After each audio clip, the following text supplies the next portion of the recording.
তাহলে সে সমুদ্রে কলা দেখায় নাই?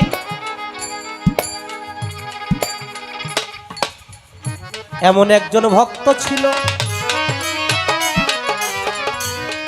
এই জগতের পরে, নাম ছিল তার আলাউদ্দিন। আমি বলতে চাই এইবারে, শুনবেন আপনারা, আলাউদ্দিনের বাবা,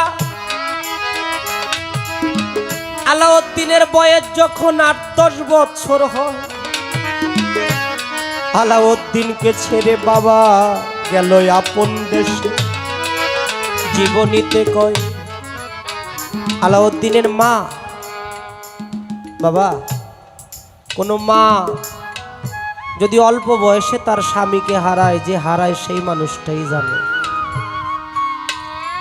আর একটা সন্তানের জন্য বাবা মায়ের যে কতটা পুরে, যে যতক্ষণ পর্যন্ত বাবা না হইছে সে ততক্ষণ পর্যন্তই ভাবটা বুঝে না। আমার একটা গানের মধ্যে লেখা আছে, বাবা মা এই দুনিয়ার শ্রেষ্ঠ রহমত, যাদের উসিলায় তুমি আমি দেখলাম এই জগৎ। বাবা হলো ঘরের খুঁটি, মা ঘরের ছাদ। বাবা মা শূন্য, সে ঘর শূন্য, লাগে রৌদ্রের তাপ।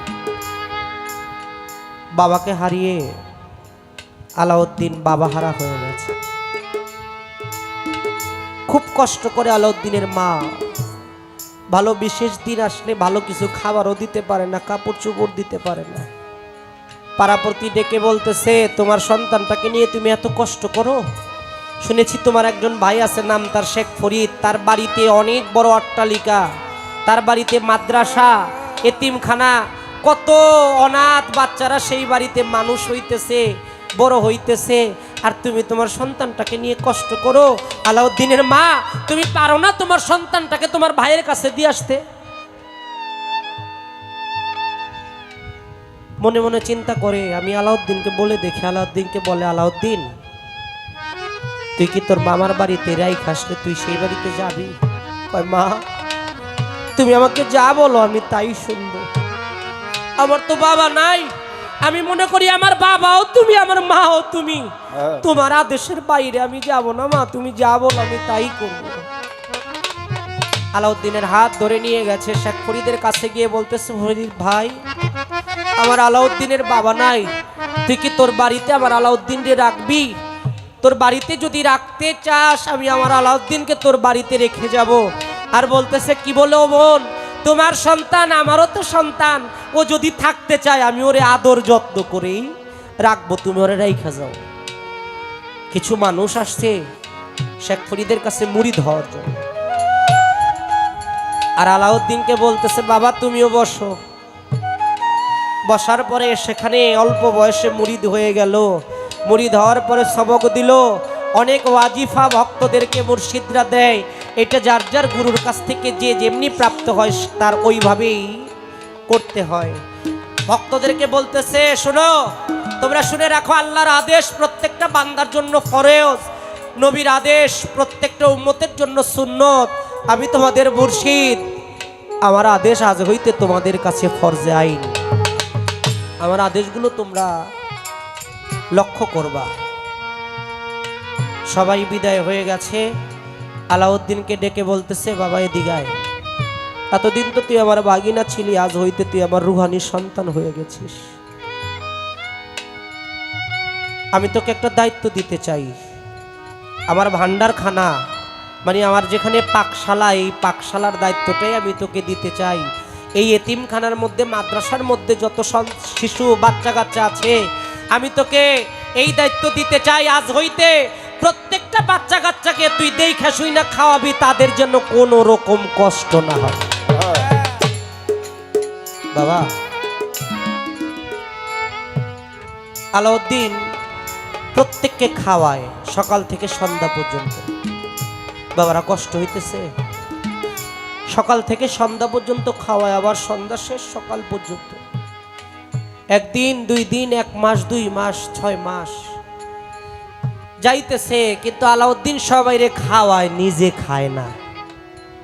কেন? গুরু বলেছে তুই সবাইরে খাওয়াবি, কিন্তু নিজেকে তো খাওয়ার আদেশ দেয় নাই।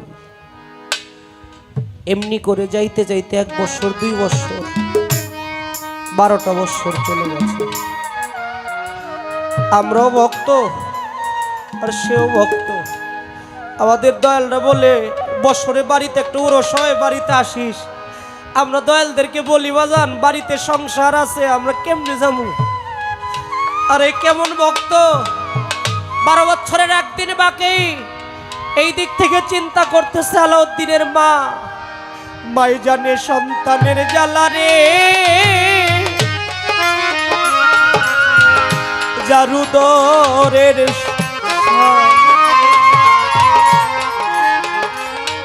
মায়ের মতো এমন বান্ধব মিলবে কি গুণদান। মায়ের মতো বান্ধব নাই, বান্ধব নাই। মা মনে মনে বলতেছে 12টা বছর হলো আমার নারীরা নারী ছেড়া ধন, আমার আলাউদ্দিন রে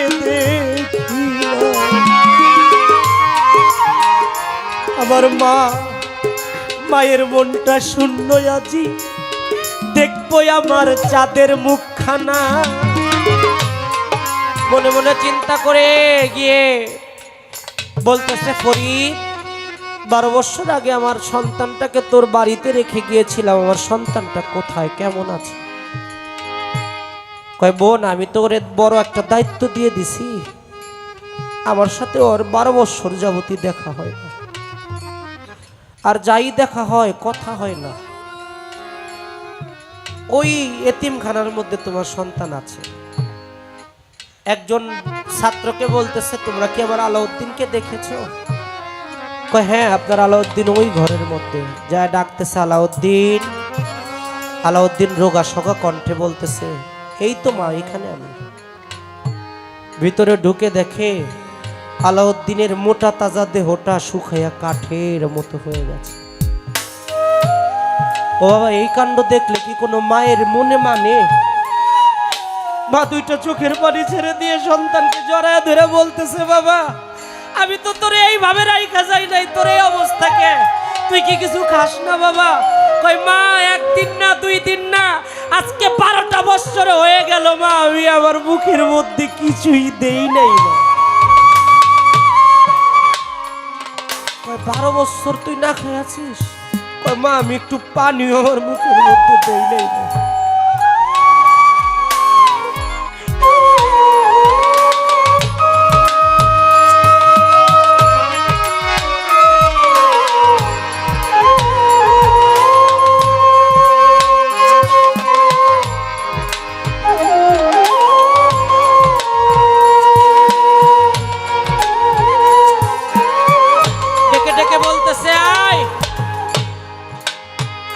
আমার ভাইয়ের কাছে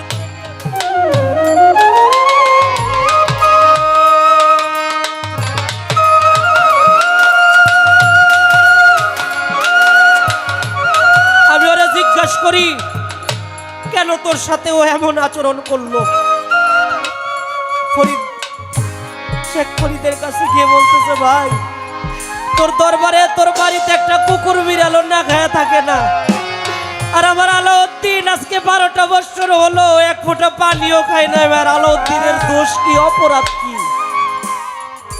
ডেকে ডেকে বলতেছো মা তুমি আমাকে গর্বে রেখেছো মা, আমি তোমার পায়ে ধরে বলি আমার গুরুর কোনো দোষ নাই।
যখন শেষ হয়ে গেল, পঞ্চ পাণ্ডবের এক পাণ্ডব নাম তার অর্জুন শ্রীকৃষ্ণ মহাপ্রভুর রথের মধ্যে চড়ে গঙ্গা স্নান করার জন্য গেছে, পবিত্র হবে, শুদ্ধ হবে। গঙ্গার কাছে যখন গেছে, পাশে একটা কুকুর, ওই কুকুরটা অর্জুনকে দেখে ধমকাইতেছে। সৃষ্টিকর্তার আশীর্বাদে কুকুরটার জবান খুলে গেছে। কুকুর বলতেছে, আমি কেন তোকে ধমকাইতেছি? আর অর্জুন রাগ হয়ে বলতেছে, আমি কিন্তু তোকে বধ করব, আমার গান্ডীব হাতে তুলে নিলে তোকে কিন্তু আমি শেষ করে দিব। কুকুরের জবান খুলে গেছে। কুকুর বলতেছে, আমার সেই তো বড় পশু হলো তুই, আমার মতো একটা পশুকে হত্যা করার জন্য তুই গান্ডীব হাতে নিতে চাস? আর এই কুরুক্ষেত্রের যুদ্ধ শেষ হয়ে গেল, তুই গঙ্গা স্নান করে পবিত্র হওয়ার জন্য এসেছিস, আমার চাইতে বড় পশু তুই কেন? যার কাছে প্রভু শ্রীকৃষ্ণ থাকে, সেই শ্রীকৃষ্ণকে না চিনে, যার পদযুগলের ধুলি মাথায় না নিয়ে যে শুদ্ধ হইতে চায় না, ওর চাইতে নিকৃষ্ট আর জগতে কেউ থাকতে পারে না। প্রভু সামনে থাকতো যে প্রভুকে চিনে না।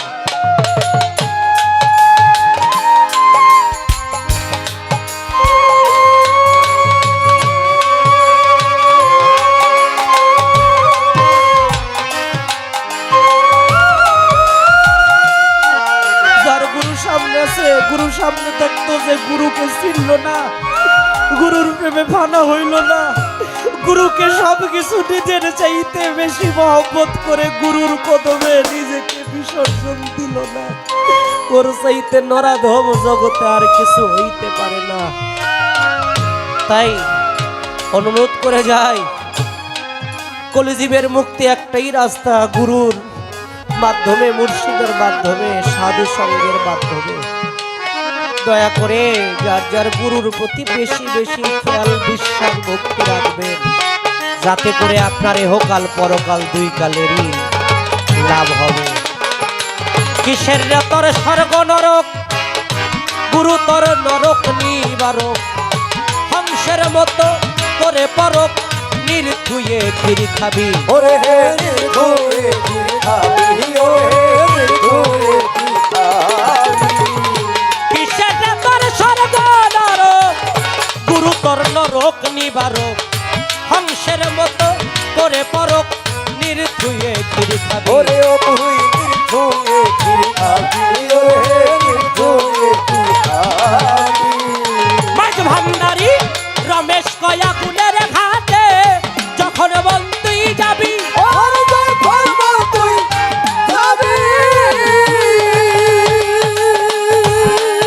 ভান্ডারী রমেশ কয় আগুনের ঘাটে যখন বল তুই যাবি,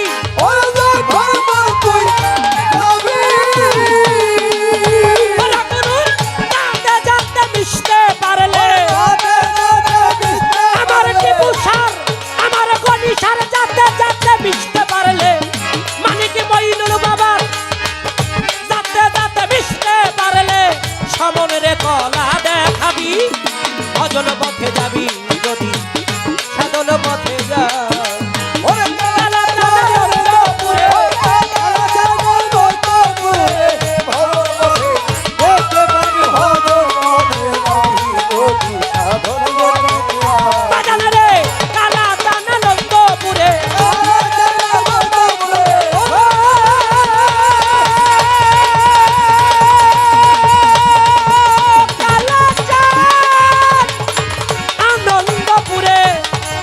ঘরে দেখতে পাবি, ভজন পথে যাবি যদি সাধন পথে যাবি, যদি ভজন পথে যাবি, যদি ভজন পথে যাবি।